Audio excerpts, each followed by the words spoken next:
In this video, I will be showing you how to retrieve forgotten credentials on our mobile app and online. This is useful when you've forgotten your username or password and are unable to log in. On our mobile app, you can avoid this entirely if you have a phone capable of reading your fingerprint. The app will give you the option to sign in with your fingerprint using Touch ID upon initial login.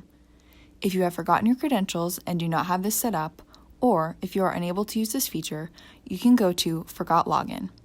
This prompts you to type in your phone number on file as well as your username. Tap Send me a new password and a new password will be sent to you. The way in which this information is sent to you is based on your settings in online banking. This could be text message, call, or email. If you have forgotten your username, you still need to go to Forgot Login, then, at the bottom, tap I forgot my username.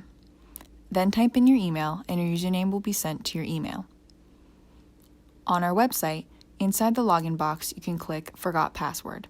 This will bring up the exact same prompt you would see on our mobile app. Fill in the information requested to get a new password sent to you, or click I forgot my username if you need your username.